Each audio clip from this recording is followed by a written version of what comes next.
South India shopping mall, the wedding మంత్ర, సరికొత్త wedding collection, south India shopping mall.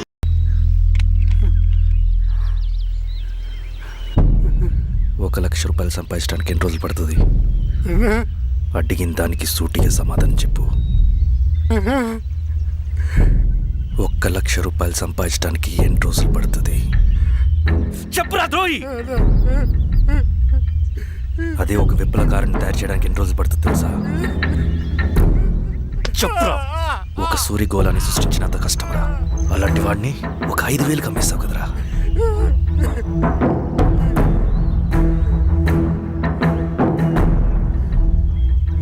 వీడు చేసిన తప్పుకి ఏంటి దండన?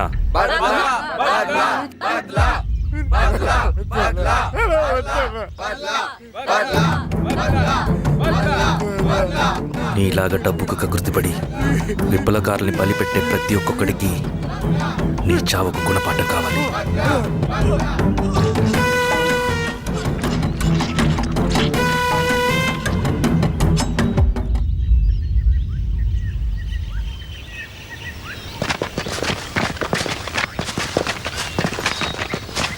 త్యాగి స్థానంలో మరొక వ్యక్తిని రిక్రూట్ చేయమని సెంట్రల్ కమిటీ నుంచి మెసేజ్ వచ్చింది. ఆ వ్యక్తే మన కళ్ళు చెవులు. తగిన వ్యక్తిని రిక్రూట్ చేయాలి. అలాగే కామ్రేడ్. లాల్ సలాం.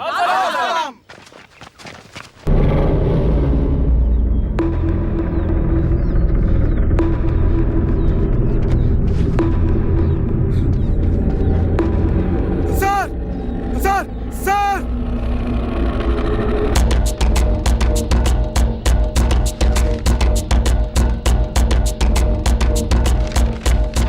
హెచ్చరిక. డబ్బులకు అమ్ముడిపోయే ఊరుకుక్కలతో విప్లవోద్యమాన్ని ఆపలేరు. ఆపాలని ప్రయత్నించే ప్రతి ఒక్కరికి ప్రజాకోర్టులో ఇదే గతి పడుతుంది.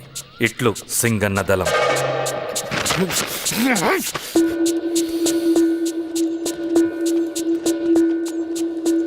అయ్యా, మీకోసం చెన్నారెడ్డి గారు శేషారెడ్డి గారు వచ్చారండి. కూర్చోమని చెప్పు. సరే అండి.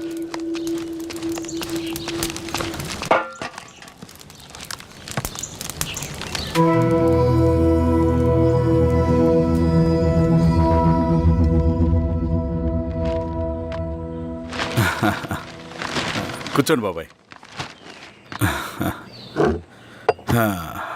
ఏంటి బాబాయ్ పొద్దున ఎలా వచ్చారు? అదే ఈశ్వర, రైతు కూలీల విషయం.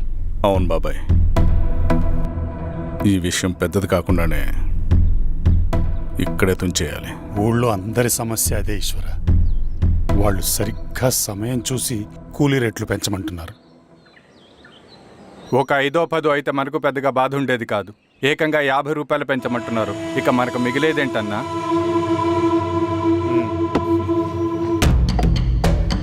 చెరువులోకి నీళ్ళు వచ్చేసరికి జలగలకు బలం పెరుగుతుందంట. ఆ అన్నల అండ చూసుకుని కూలీ నా కొడుకులు రెచ్చిపోతున్నారు. అలా కొనసాగడానికి వీల్లేదు. ఓ గంటకి మీరందరూ పోలీస్ స్టేషన్కి రండి. అక్కడ మాట్లాడి ఏం చెయ్యాలో ఒక నిర్ణయానికి వద్దాం. అలాగే పద.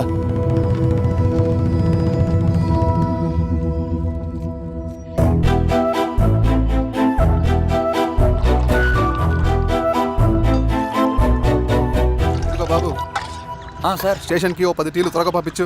Okay sir. Okay sir.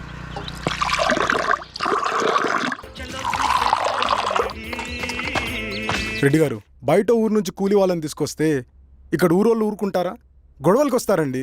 నాకు లా అండ్ ఆర్డర్ ఇష్యూ అవుతుంది. వాళ్ళు గొడవకు దిగితే మేమన్నా వాచమలమా? ఏం చేయాలో మాకు తెలుసు. చుండూరు, కారంచెడు, పదిరికుప్పం, నీరుకొండల్లో ఏం జరిగిందో ఈ ఊర్లో కూడా అదే జరుగుతుంది. మీరు ఇలా ఆవేశపడితే ఎలా రెడ్డి గారు? మీరైనా చెప్పండి ఈశ్వర్ రెడ్డి గారు. ఏం చెప్పమంటావు గిరిధర్? వాళ్ళు ప్రతి సంవత్సరం ఇలా పెంచుకుంటూ పోతూ ఉన్నారు. ఈ సంవత్సరం 50, వచ్చే సంవత్సరం ఎంతని, ఎవరికని వాళ్ళు అడిగిందంతా ఇచ్చుకుంటూ పోతూ ఉండాలా మేము? వచ్చే సంవత్సరం పెంచర్లేండి సార్. సరే, అలాగని వాళ్ళని రాసిమ్మని చెప్పండి, అప్పుడు చూద్దాం. వీరస్వామి, ఆ నరసింహులు గారిని పిలు. సార్. నరసింహ గారు సార్ పిలుస్తున్నారు. నమస్తే సార్. నమస్తే, కూర్చోండి. Sir tea. నమస్కారం. నమస్తే సార్. టీ అందరికీ ఇవ్వు. చూడండి నరసింహులు గారు, మీరు అడిగింది ఇవ్వటానికి వాళ్ళు సిద్ధంగా ఉన్నారు. కానీ వచ్చే సంవత్సరం మీరు కూలీల రేటు పెంచబోమని హామీ ఇవ్వాలి. వచ్చే సంవత్సరం మిగిలిన వస్తువుల ధరలు పెరగవని మీరు హామీ ఇవ్వండి, అలాగే మేము ఇస్తాం. మేము అడిగింది మీ చేతిలో ఉంది. మీరు అడిగింది మాత్రం మా చేతిలో లేదు. వాళ్ళ చేతిలో ఉంది సార్, అంతా అన్నల చేతిలో ఉంది. సార్ వాళ్ళెవరో మాకు తెలియదు. మేమెవరి చేతుల్లో కీలువమనం కాదు. ఇది మా రైతు కూలీలందరం కలిసి సమిష్టిగా తీసుకున్న నిర్ణయం. చిన్న చిన్న అవసరాలకు అప్పులు తీసుకున్న పాపానికి మా భూముల్ని బలవంతంగా గుంజుకుని మా పొలాల్లో మమ్మల్నే కూలీలుగా మార్చారు వీళ్ళు. భూమి మాది, పని చేసేది మేము, పండించేది కూడా మేమే. ఏయ్, అవన్నీ మీ పార్టీ మీటింగ్లో చెప్పుకోండి, వింటారు. కూలీ డబ్బులు ఎవరి దయాధర్మం కాదు, మీకు తోచినంత ఇవ్వడానికి అది మా హక్కు. మేము అడిగింది న్యాయబద్ధంగా ఇవ్వకపోతే మీ పొలాల్లో ఒక గింజ కూడా రాలదు. పండిన పంటనంతా కాకులకి గద్దలకి వేసుకోవాల్సి వస్తుంది. ఇక దీని మీద చర్చ అనవసరం. వస్తాం. నరసింహులు గారు కొంచెం ఆగండి సార్. మీరైనా కొంచెం చెప్పండి సార్. కొవ్వెక్కిన ఎండ్రకాయ కన్నంలో ఇరుక్కుందంట. దాన్ని బయటికి ఎలా తీయాలో, కోసి కూర ఎలా వండుకోవాలో మాకు బాగా తెలుసు. అరే పదండి బాబాయ్.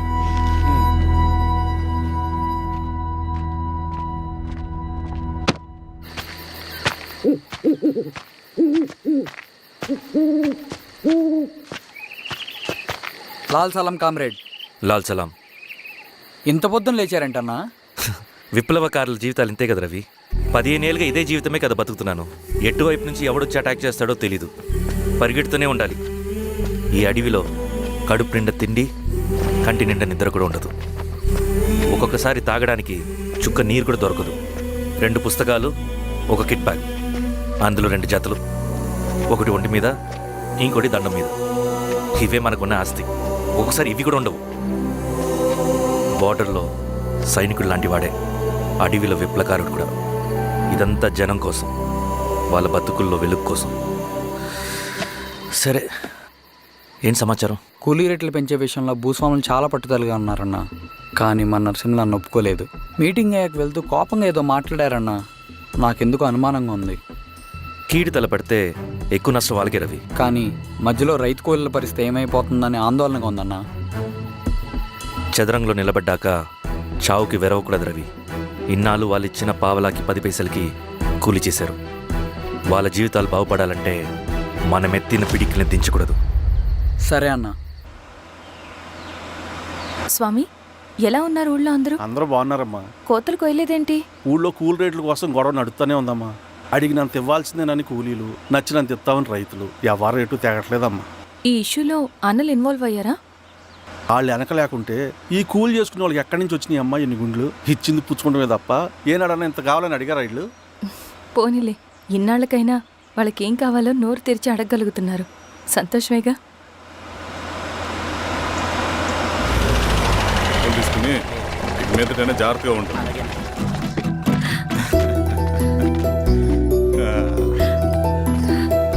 బాగున్నావమ్మా? బాగున్నానన్నయ్య, నువ్వెలా ఉన్నావు? బాగున్నాను. రా లోపలికి వెళ్దాం. రా కూర్చో. సో ప్రయాణం అంతా బాగానే జరిగింది కదా? నీ ఫేవరెట్ నెత్తిపూరి. రా వడ్డిస్తారా? ప్లేట్ తిప్పు. నాకొద్దన్నయ్య, నాకు మంచి కాఫీ తాగాలని ఉంది. అమ్మో, నీకు నచ్చినట్టు కాఫీ చేయాలంటే ఆ దేవుడి దిగి రావాలి తల్లి. ఏంటో అన్నయ్య, మంచి కాఫీ తాగకపోతే ఇక ఆ రోజంతా అదోలా ఉంటుంది నాకు. రేయ్ సామే, అర్థమైంది. శిరీష్ అమ్మకి మంచి కాఫీ కావాలి, అంతేగా నేను వెళ్ళి పట్టుకొచ్చేస్తా. ఎక్కడికి స్వామి? మన ఊళ్ళో మెగాస్టార్ హోటల్ ఉందమ్మా, అందులో కాఫీ చాలా బాగుంటుంది. నేను వెళ్ళి పట్టుకొచ్చేస్తా. స్వామి, అమ్మా కాఫీ అంటే అక్కడికి వెళ్ళి వేడి వేడిగా తాగాలి. నేను వస్తాను పద. అవునమ్మా, అక్కడ నేను కూడా తాగాను, చాలా బాగుంటుంది. వెళ్ళు. థ్యాంక్ యూ అన్నయ్య.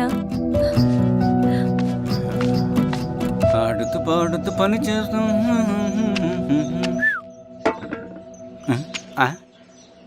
ఏంది మీ పిల్లగాడికా? అవును, ఒకసారి పెట్టుకొని చూస్తా. పెట్టుకో.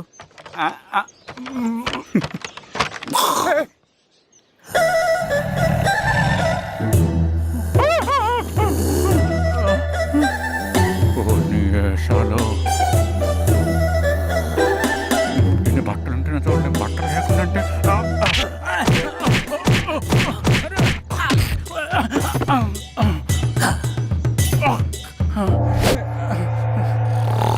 చంపేస్తా. నీకు దండ పెడతా.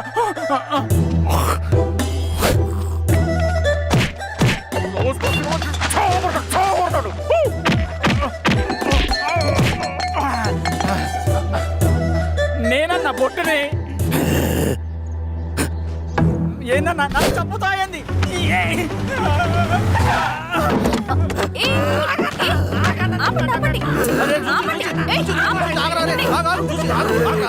రాత్రి దొంగ సినిమా చూస్తాడమ్మా పొద్దున్న నేను పొలాన్ని కొంచెం చంపేస్తాడమ్మా. రేయ్ మేడం మంచి కాఫీ పెట్టు ఎలా మేడమా ఆ. అయితే మేడంకి స్పెషల్ కాఫీయా? ఓకే. అమ్మా ఆడికి చిరంజీవి ఇచ్చి పిచ్చా? కాదమ్మా ఫ్యాను రండమ్మా కాఫీ తాదు కానీ కూర్చోండి అమ్మా. ఏంటి స్వామి ఇతను? చాలా మంచోడమ్మా, మెగాస్టార్ సినిమాలు చూసిన వాళ్ళు అయిపోతాడు. స్వామి అమ్మా ఈ కాఫీ నేను ఎక్కడో తాగాను. మేడంకి స్పెషల్ కాఫీయా? ఏయ్, చూచి. మళ్ళక్కడికా? పద మేడం మందులు రాసుకో చూచి. Thank you. పద కూర్చో.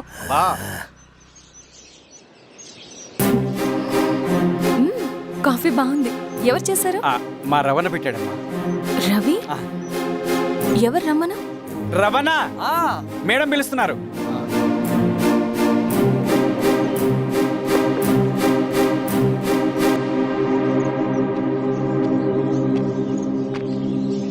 ఇతనే రవణ. శిరీష మీరా? రవి నువ్వేంటి ఇక్కడ? కాఫీ బాగుందా? చాలా. అది కాదు రవి, నువ్వు ఇక్కడ. ఈ హోటల్ మనోల్దే. మన ఫ్రెండ్స్ అందరు బాగున్నారా? చాలా బాగున్నారు. అవును మీరేంటి ఇక్కడ? ఏమండి అన్నా అన్నా ఏమైందన్నా? అన్నా లే అన్నా. స్వామి త్వరగా కార్తీ. జాగ్రత్త. అన్నా త్వరగా పట్టి అన్నా. అన్నా త్వరగా పోనీ.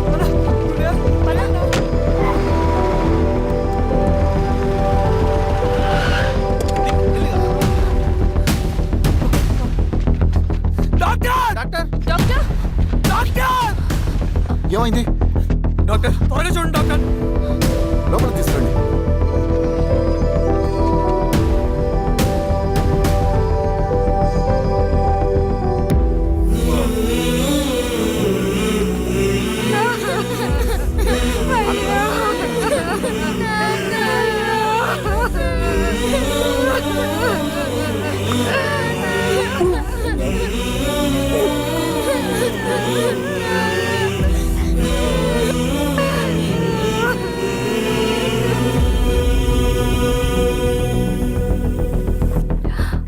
ఎలా ఉంది డాక్టర్?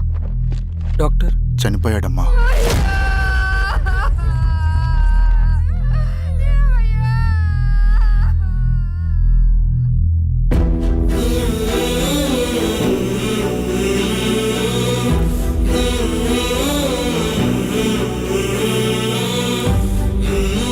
ఆ పేపర్స్ ఏంటి రవి? అతని భూమికి సంబంధించిన పేపర్స్. ఒక సంవత్సరం నుంచి ఈ పేపర్స్ పట్టుకుని ప్రతిరోజు ఎంఆర్ ఆఫీస్ చుట్టూ తిరిగేవాడు. భూమిని తాకట్టు పెట్టి అప్పు తీసుకున్న పాపానికి టైంకి వడ్డీ కట్టలేదని అప్పిచ్చిన ఆ దొర ఎంఆర్ఓ ఆఫీస్లో లంచం ఇచ్చి భూమిని తన పేరు మీద రాయించుకున్నాడు. ఈ ఎంఆర్ఓ ఆఫీస్లో ఎవరు నిజాయితీగా పనిచేయట్లేదండి. చెట్టు కట్టి నరకాలు ఒక్కొక్కడిని. నరికేడవేంటి రవి? నువ్వు కాగితం మీద ఒక బొమ్మ గీస్తావు, ఒక చోట సరిగ్గా రాదు, ఏం చేస్తావు? ఎరేజర్తో సరిచేస్తావా లేకుంటే ఆ పేపర్ని చింపేస్తావా? మరి మనుషుల విషయంలో ఎందుకు రాదు ఆ ఆలోచన? తప్పు చేసిన ప్రతి ఒక్కరిని నరుక్కుంటూ పోతే చివరికి మిగిలేది మనుషులు కాదు, శవాలు.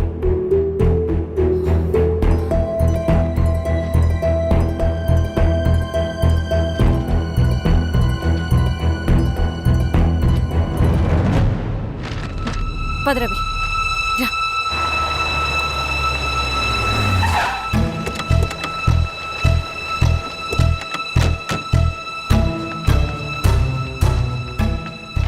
పానుకోటి నర్సయ్య ల్యాండ్ ఎవరు చూస్తున్నారు? మీరెవరు? ఇదిగోండి అప్లికేషన్. ఇది డిస్ప్యూట్ ల్యాండ్, ఎవడేం చేయలేడు. నీ నిర్లక్ష్యం, నీ లెక్కలేనితనం వల్ల ఒక నిండు ప్రాణం పోయింది.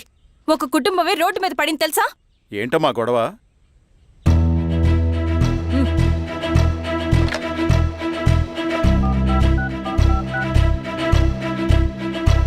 Hello sir.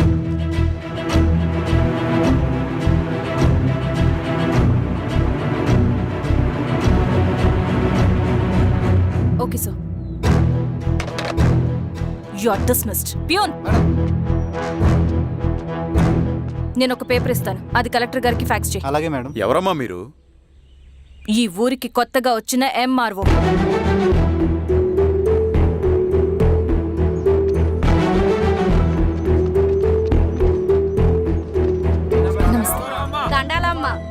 మీ పరిస్థితులు నాకు తెలుసు. పని చేస్తేనే మీకు పూట గడుస్తుంది.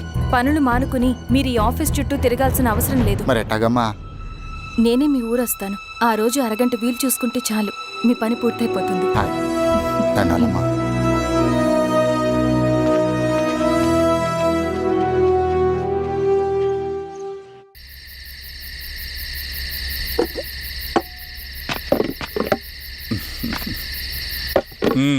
ఎంఆర్ఓ గారు ఏంటి ఛార్జ్ తీసుకున్న మొదటి రోజే ఆఫీస్లో మీ పవర్ చూపించారట? అన్నయ్య, నువ్వు సస్పెండ్ చేసిన వ్యక్తి నా దగ్గరికి వచ్చాడమ్మా. పాపం కన్నీళ్లు పెట్టుకున్నాడు. అతడి వల్ల నష్టపోయిన ఒక వ్యక్తి నా కళ్ళ ముందు చనిపోయాడన్నయ్య. కన్నీళ్లు ఎన్నిసార్లు తుడుచుకున్నా పోతాయి, కానీ వీళ్ళ నిర్లక్ష్యంతో పేదవాళ్ల ప్రాణాలే పోతున్నాయి. అన్నయ్య, మన ఊరి సమస్య పేదరికం కాదు, నక్సలిజం. నాలాంటి ప్రభుత్వ ఉద్యోగులు వాళ్ళ డ్యూటీలు సక్రమంగా చేయకపోవడం వల్ల విసిగిపోయిన జనం అడవిలో వాళ్ళ హెల్ప్ తీసుకుంటున్నారు. ఒక వ్యవస్థ ఇక్కడ సరిగ్గా పనిచేయనందుకే మరో వ్యవస్థ అక్కడ పుట్టింది. అందుకే నా పన్నం చేయనివ్వండి. స్నానం చేసి రండి, భోజనం చేద్దాం.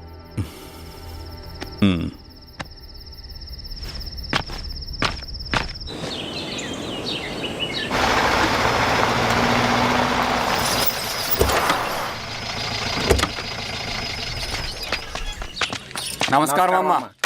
నమస్తే. ఇలా రండి. మీ ఊరు నుంచి కొందరు ఎంఆర్ఓ ఆఫీస్లో అప్లికేషన్స్ ఇచ్చారు. తను వాళ్ళ పేర్లు చెప్తారు, వాళ్ళని పిలవండి. అలాగే మేడం. వెళ్ళండి. Madam, coffee. నువ్వెప్పుడు వచ్చావు రవి? మీరు గంటకోసారి కాఫీ కావాలంటారు కదా, మాటి మాటికి వెళ్ళి రావడం ఎందుకని వచ్చేసా.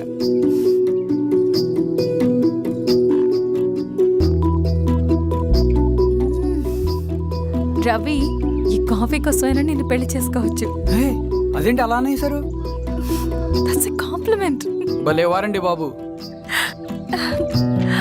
దండాలమ్మా. నమస్తే. ఇలా ఇవ్వండి. చెప్పండి, మీ సమస్యలేంటో. పేరు తలుపుల వీరాంజనేయులు. ఉన్నది 3 ఎకరాల పొలం. చెన్నుపాటి ధనుంజయరావు అనే మహానుభావుడు అందులో 2.5 ఎకరాల భూమిని తన పేరు మీద రాయించుకున్నాడు. అడిగితే నీ దిక్కున్న చోటు చెప్పుకోమన్నాడు. దిక్కులేనాడు కాబట్టి 1/2 ఎకరం భూమి మీదే పెద్ద కుటుంబాన్ని నెట్టుకొస్తున్నాడు. అవునమ్మగారు, ఆ పొలం ఎలాగైనా తిరిగి ఇప్పించేయండి అమ్మగారు. ఆ పొలం కోసం 3 సంవత్సరాల నుంచి తిరుగుతున్నాను అమ్మగారు. వీరబాబు, వీళ్ళందరి దగ్గర కలెక్ట్ చేసుకో. మేడం, దాదాపుగా ఇక్కడ ఉన్న వాళ్ళందరి పరిస్థితులు ఇవే. వీళ్ళ సమస్యలు పరిష్కారం కావాలంటే మాట్లాడాల్సింది వీళ్ళతో కాదు మేడం, మన ఊరి పెద్ద మనుషులతో. ఇందు మూలంగా 50 మంది గ్రామ ప్రజలకి తెలియజేయదేవనగా శ్రీరామగిరి గ్రామ పంచాయతీ మోతుబరి రైతులు, సన్న చిన్నకారు రైతులందరూ రేపు ఉదయం 10 గంటలకి ఎంఆర్ఓ ఆఫీస్ దగ్గరికి రావాలా.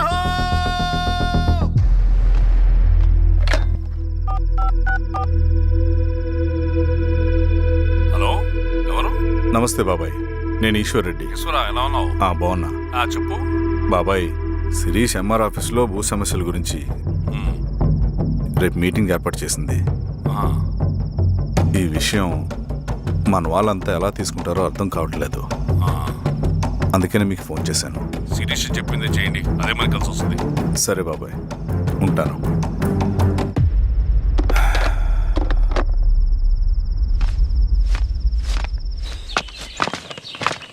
నమస్తే మేడం. నమస్తే అమ్మా. కూర్చోండి.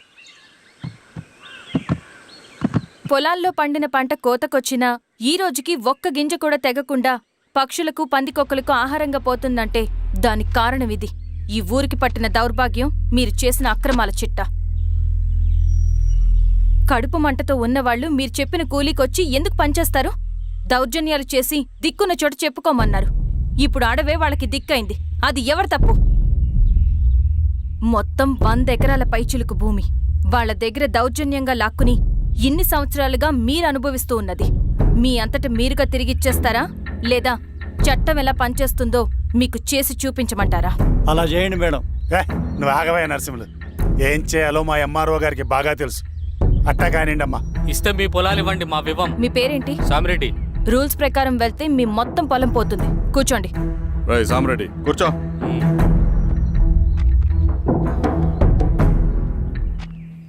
ఏమ్మా సంతోషమేగా? మరీ నువ్వు అనుకున్నంత చెడ్డవాళ్ళేం కదమ్మా మనోళ్ళు.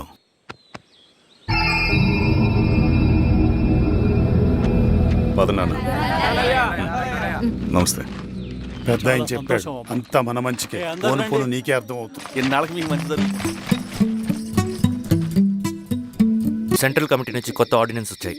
దాంట్లో ముఖ్యమైనవి జరగబోయే మైనింగ్ ఆపాలి, రెండోది జెడ్పీటీసీ ఎలక్షన్స్ని బైకాట్ చేయాలి, దీనికి జనాల్ని సిద్ధంగా ఉంచాలి. లాల్ సలాం కామ్రేడ్. లాల్ సలాం. ఏంట్రవి, శ్రీరామ్గిరిలో భూస్వాములందరూ దేవుళ్ళైపోయారంట, పేద ప్రజలకంతా వరాలు ఇస్తున్నారంట, ఏంటి సంగతి? అవునన్నా, నేను కూడా ఆశ్చర్యపోయాను. ఒక గవర్నమెంట్ ఆఫీసర్ తలుచుకుంటే ఒక ఊరు క్షణాల్లో ఎలా మారిపోద్దో నా కల్లారా చూశానన్నా. అది కాదన్నా, అంటే నా ఉద్దేశం వాళ్ళు ఏం చేసినా దానికి ఒక స్ట్రాటజీ ఉంటుంది. శిరీష వాళ్ళ వర్గానికి చెందిన అమ్మాయి. ఆ అమ్మాయికి ఎంత పాపులారిటీ వస్తే వాళ్ళకంత మంచిది. ఎందుకంటే వాళ్ళ అన్నయ్య ఈశ్వర్ రెడ్డి రాబోయే జెడ్పీటీసీ ఎలక్షన్స్లో చైర్మన్గా పోటీ చేయబోతున్నాడు. ఈ అభిమానం మొత్తం వాళ్ళు ఓట్ బ్యాంక్గా మార్చుకోపోతున్నారు. అంటే అన్నా, శిరీష అయినా ఎవరైనా ఒకే తాను ముక్కలే. అధికారమే వాళ్ళ అవసరం తీరుస్తుంది. వీళ్ళందరూ అధికారం కోసం ప్రయత్నం చేసేది వాళ్ళ ఉనికిని కాపాడుకోవటం కోసమే. రేపే నామినేషన్ వేస్తున్నారు.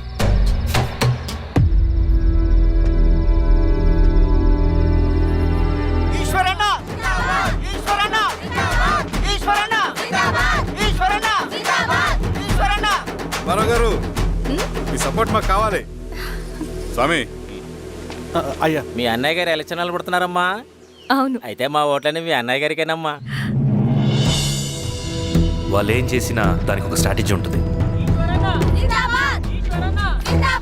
అమ్మాయి గారు, సంజీవ్ రెడ్డి గారు వస్తున్నారంట. మధ్యాహ్నం భోజనానికి అన్నయ్య గారు ఇంటికి వచ్చి ఉన్నారమ్మా. అవునా? సరే సరే అమ్మ. రవి, నువ్వు కూడా నాతో వచ్చి. అది రవి, ఇక్కడ నాకు ఫ్రెండ్స్ అంటూ ఎవరు లేరు. నాకు తెలిసిన వాడివి నువ్వు ఒక్కడివే. I'm feeling alone. అందుకే, అర్థమైందా? సరే.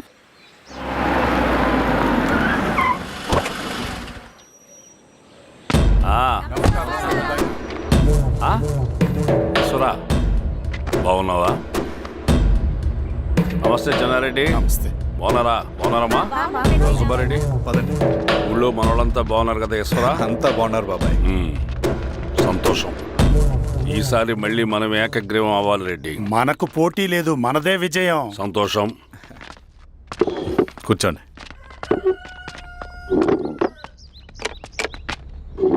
మీరందరూ లోపలికి వెళ్ళి భోంచేయండి. అలాగే అన్న.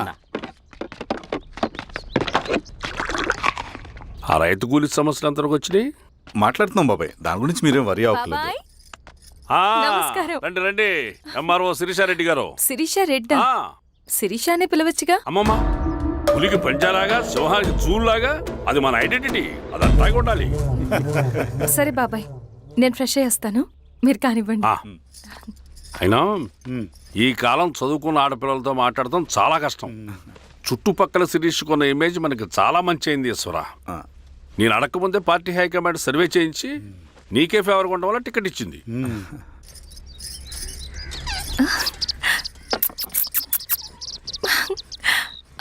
అనేవాళ్ళు ఎక్కడ? బయటికి వెళ్ళారమ్మా. ఓ, బయటికి వెళ్ళారా? రవిని పిలు. అలాగే మేడం. రవి, రా రా రా, కూర్చో. పర్లేదు మేడం. మేడం ఏంటి? శిరీషానే పిలవచ్చుగా. అది కాదండి, ఎవరైనా కూర్చో. చూస్తే. కూర్చోవయ్యా. ఇది ఆఫీస్ కాదు రవి, మా ఇల్లు. వడ్డించు. సరే అమ్మా. రవి, అడవిలో నక్సల్స్ ఎక్కడుంటారో తెలుసా నీకు? ఏంటి శిరీష? అడవిలో నక్సల్స్ ఎక్కడుంటారో తెలుసా నీకు? ఎందుకు శిరీష గారు? తెలుసా తెలీదా? నాకెలా తెలుస్తుందండి? చూచాయిగా ఆయన తెలీదా? సరే, ఎక్కడుంటారో నాకు ఐడియా ఉంది. సాయంత్రం ఇద్దరం కలిసి వెళ్దాం. అది కాదండి. నువ్వు వస్తున్నావు అంతే. తిను. ఇది ఎక్కడ కూడా రా బాబు. సడన్గా నక్సల్స్ అంటుంది, అడువంటుంది. కొంప తీసి నా మీద ఏమైనా అనుమానం వచ్చిందే ఏంటి? రవి ఇక్కడే ఆపొకసారి. ఎందుకు ఇప్పుడు ఈ టైంలో అడ్వెంచర్లు? ఇప్పుడు జరగరాంది ఏమైనా జరిగితే రేపు మీ అన్నయ్యకి తెలిస్తే బాగోదు.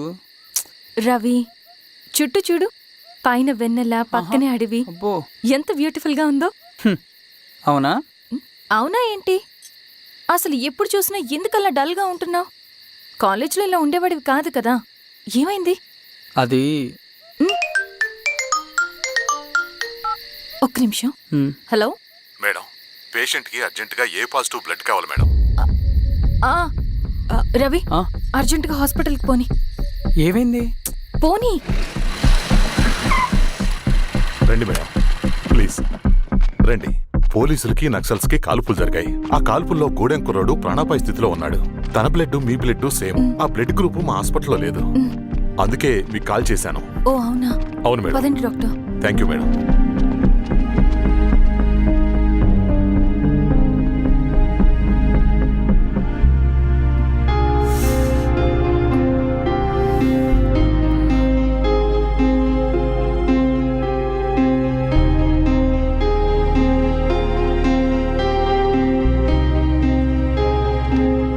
Thank you madam. పర్లేదు డాక్టర్. ఇప్పుడు అతనికి ఎలా ఉంది? తను స్పృహలో లేడు మేడం. రవి, నీ దగ్గర మనీ ఉందా? ఉన్నాయి. ఇవ్వు. ఇది అతనికి అందించండి. ఓకే. జాగ్రత్తగా చూసుకోండి. అలాగే మేడం. రవణ రవణ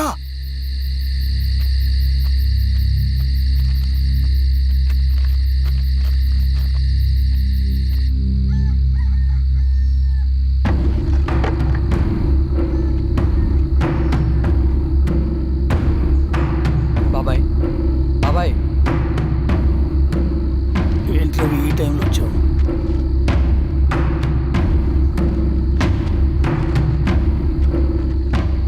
కామ్రేడ్, జరగబోయే జెడ్పీటీసీ ఎలక్షన్లో మన పార్టీ తరఫున జెడ్పీటీసీ చైర్మన్ పదవికి పోటీ చేయడానికి అర్హుడైన అభ్యర్థిగా మిమ్మల్ని సెంట్రల్ కమిటీ ఏకగ్రీవంగా నిర్ణయించింది. ఒక మామూలు రైతు కూలిని నాయకుడిని చేయగలిగిన దళం ఒక్కటే. ప్రాణాలు అడ్డేసైనా సరే అన్న చెప్పింది చేసుకుంటూ పోతా. లాల్ సలాం కామ్రేడ్. లాల్ సలాం. బాబాయ్, మీతో ఉన్న మన కూలీలకు, నీ వెనుకున్న సింగన్నకు ఈ గెలుపు ముఖ్యం. ఈ గెలుపు మన హక్కు కామ్రేడ్. వీళ్ళ మద్దతు మనకే ఉందన్నా. ఇది సరే, ఆ వర్గం వాళ్ళ ఓట్లు కూడా మనకు బాబాయ్. పడాలి. అలాగే అన్నా. నమస్తే. నమస్తే అమ్మా. ఆహా, మీ ఇద్దరిని చూస్తుంటే కడుపు నిండిపోతుందమ్మా. ఒక ఎంఆర్ఓ, ఒక జెడ్పీటీసీ చైర్మన్. అదేంటి బాబాయ్, ఇంకా ఎలక్షన్స్ జరగలేదు? పోటీ అని ఉంటేనే కదమ్మా ఎలక్షన్స్ జరిగేవి. అన్నయ్యది ఏకగ్రీవం. బాబాయ్,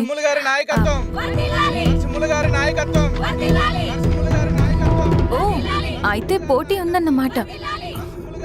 స్వామి, అమ్మా. కార్తీ, ఆఫీస్కి వెళ్దాం. అలాగే రండి.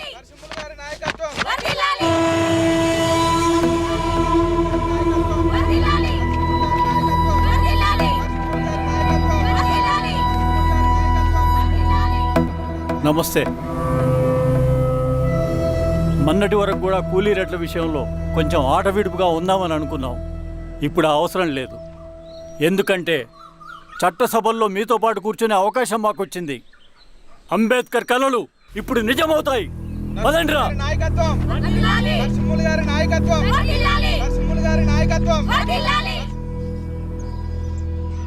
ఆ నర్సరీ ఎలక్షన్ పోటీ చేయటం ఏంటి? నా కర్మ వీరస్వామి, నా పోస్టింగ్ ఉన్నప్పుడే ఇవన్నీ జరగాల. ప్రచారానికి మారువేషంలో అన్నలు కూడా వస్తారేమో సార్. రాని ఎవడన్నా వచ్చి విప్లవం, ఉద్యమం అని మాట్లాడాడు అనుకో, నా కొడుకున్నప్పుడు కానీ జీవితమే ఒక ఆట, సాహసమే పుబాట, ఎదురే నాకు లేదు నన్నెవడు ఆపలేడు, ఎదురే నాకు లేదు నన్నెవడు ఆపలేడు, జీవితమే ఒక ఆట, సాహసమే పుబాట. ముసుగు మీద చేయేస్తే మడత పెట్టి కొడతా. నువ్వా? ఎవడరేడు? ఈ తెల్లని గుర్రం శాంతికి సంకేతం, ఈ నల్లని బట్టలు న్యాయానికి చిహ్నం, ఈ ఎర్రని రంగు విప్లవానికి నాంది, ఈ కొరడ శిక్షా స్మృతికి చిహ్నం. సార్ ఇది చిరంజీవి పిచ్చాడు. తీసుకెళ్ళండి. నాగలి గుర్తు చేయాలి ఓటు ఆ? అంతర్గుర్తు ఇదిగో నాగలి గుర్తు మీద ఓటేయాలి ఆ? నాగలి గుర్తు మీద ఓటేయాలి. ప్రతిసారి ఎన్నికలు వస్తున్నాయి. ప్రతి ఎన్నికలప్పుడు రకరకాల పార్టీల నుంచి నాయకులు వస్తున్నారు. లేనిపోని వాగ్దానాలు చేస్తున్నారు. పొలాలు ఇస్తామంటారు, భూములు ఇస్తామంటారు, ఇల్లు కట్టిస్తామంటారు. ఏమన్నా జరిగిందా ఇప్పటి వరకు? ఏం జరగలేదు కదా. మరి కష్టాలన్నీ పోవాలంటే ఏం చేయాలి? మనం మన పార్టీని మనం గెలిపించుకోవాలి. నాగలి గుర్తుకే ఓటేయండి. ఇన్ని సంవత్సరాలు మీకు సేవ చేసుకునే అవకాశం నాకు ఇచ్చారు. అలాగే ఇంకొకసారి మాకు ఓటేసి భవిష్యత్తులో కూడా మీకు సేవ చేసుకునే అవకాశం మాకు ఇస్తారని కోరుకుంటూ మీ ఈశ్వర్ రెడ్డి. మన ఓటు ఈశ్వర్ రెడ్డికే మన ఓటు, లాంతర్ గుర్తుకే మన ఓటు. సార్ లాంతర్ మర్చిపోకుండా పోయా. నమస్తే.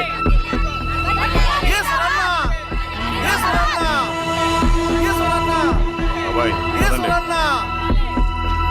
అమ్మా గుర్తుంది కదా, లాంతర్ గుర్తు.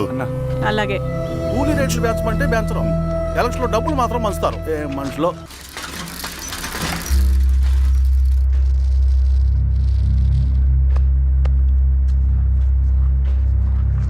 చెప్పండి అన్న. అన్ని సమస్యలు పోలీస్ స్టేషన్లో పరిష్కారం కావు రెడ్డి. కొన్ని మనమే చూసుకోవాలి. పంట ఎదగాలి అంటే పొలంలో నీళ్లు పారించాలని పెద్దోళ్ళు అంటారు. అదే పంట చేతికి రావాలంటే రక్తం పారించాలని అడవిలో వాళ్ళంటే అట్టే. కానీ ఇందులో మన తప్పేం లేదు. అందుకు మనమేం చేయలేం. ఊర్లో అన్నిటికీ పెద్ద అడవి. ఏది జరిగినా నీ చేతుల మీదగానే జరగాలి. అర్థమైంది కదా? పదరా.